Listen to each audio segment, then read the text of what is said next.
Hello and welcome to my new video. I hope you're all doing well. These are leaves and flowers that I dried last year and I want to use them in a project today. So if this sounds interesting, just stay tuned.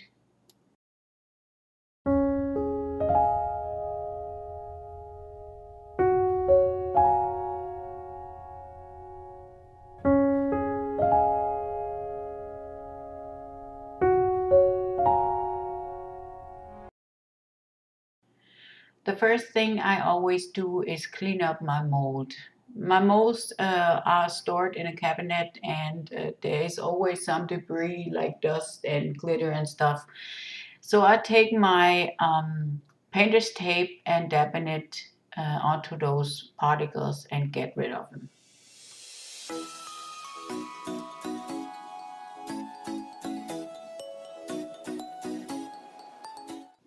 I want some glitter into my rim of this tray, but I don't want it to sink to the bottom all at once. So I decided to take some gold leaf and use that for the glitter part because this stays a little bit better dispersed in the resin than glitter does. It's not so heavy and that's why it won't sink down to the bottom of the of the tray mold. So I'm putting this into the rim, but not filling it up that much that it will seep over onto the bottom of the whole tray, only on the rim sides.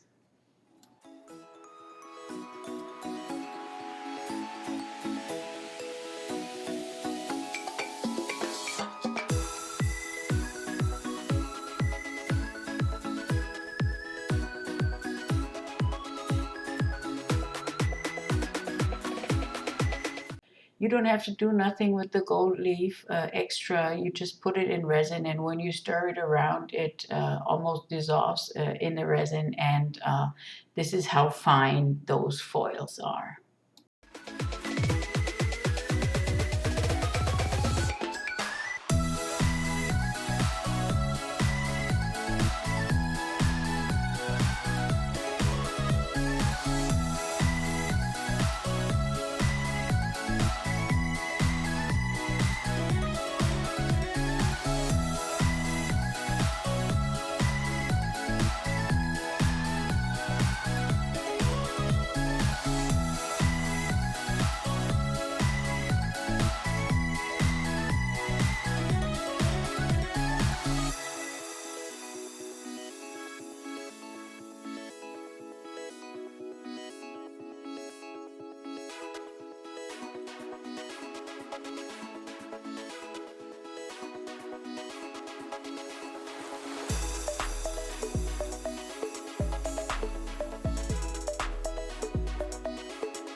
I filled up the rim with resin to my liking, and now I'm filling up clear resin in the middle of the mold, so it pushes the gold foil a little bit further back, just in case it comes into the middle with the movement of the resin.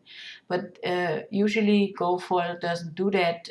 That's why I didn't choose glitter, because glitter would do that.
After I got rid of my bubbles, I'm choosing the leaves that I want to use, and putting them real careful into my mold on top of the resin. As you can see, those leaves are like rather large, even though the mold is large already. But yeah, I chose them because I really like the autumnal colors, and yeah, that makes my heart really happy.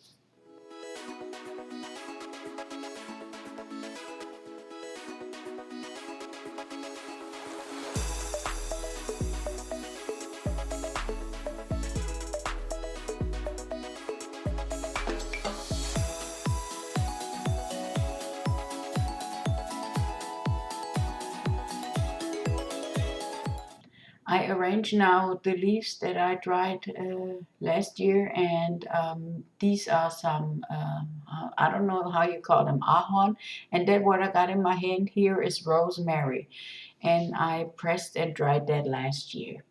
So I really like that. And I have some more of ginkgo leaves out of a tree of my garden, and I will put those in too. So I'll let this run, and if you don't want to watch this through, just skip ahead.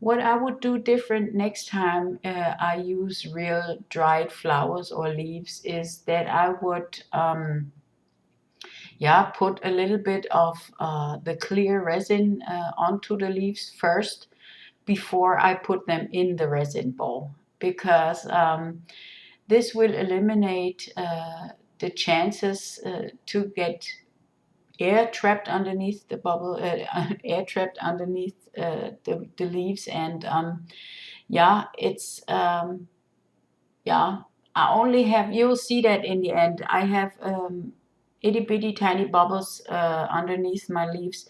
They are going to be on the front visible, yeah, but they didn't bother me as much because they were small. But it could be that you trap a big bubble underneath, and then you would end up having to fix all that. And this is like, yeah, not so good.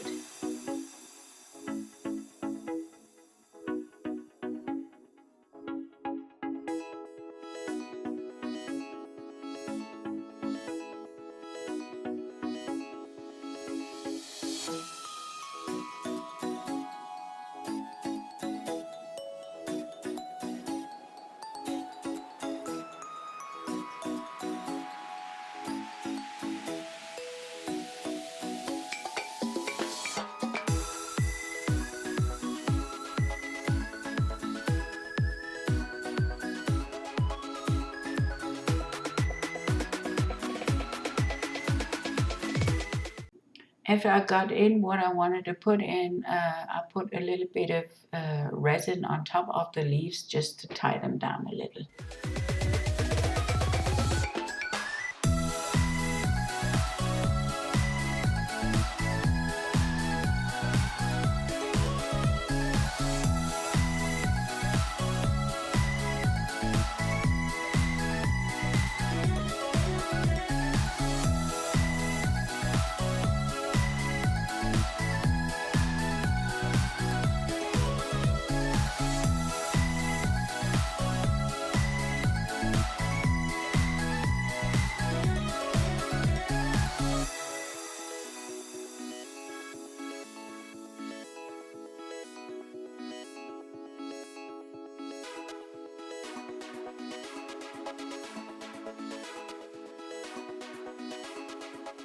It is 24 hours later, and now I'm doing my background, and I'm trying to find out whether this mica powder is not too similar to the color of the leaf that I have there. But I think, yeah, I was just taking a risk and doing it anyhow. And when I'm starting stirring around the mica powder in the resin, you will see that it changes a little bit in color and it gets much darker. And yeah, this is why I really, yeah, decided then on this color.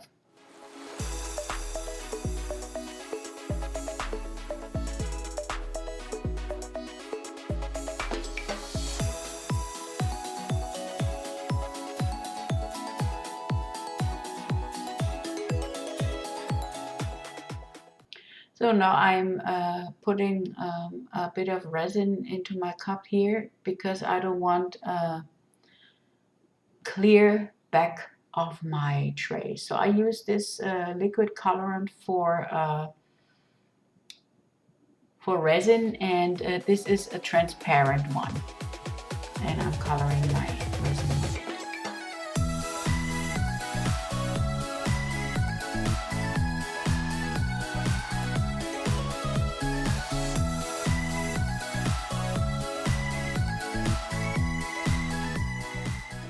So I'm putting my colorant into my resin and stirring it around, and when you look at it, it looks really, really dark.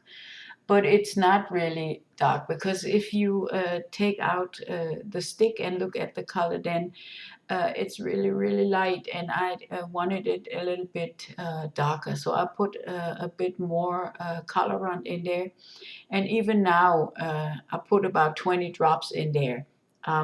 When you take the stick out, you'll see that this is like really light colored resin. You just have to make sure that you stir really good.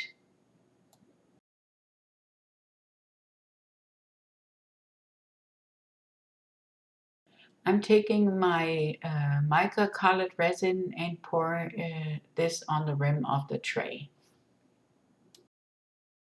It don't matter that the resin wants to go to the middle, because I want it to go to the middle anyhow, but I don't want it to be one colored, and that's why I'm pouring it only on the rim.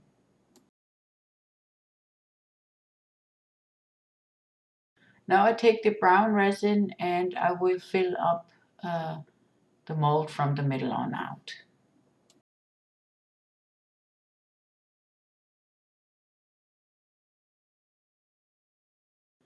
It was then I realized that I haven't had enough resin to fill up my mold. So what I did, I put a little bit of clear resin that I had left to fill up my mold in the middle, and then I took my stirring stick and yeah, stirred the color a little bit around, because this is what I didn't want, a clear center. So now I'm stirring it a little bit around so the color goes to the middle as well.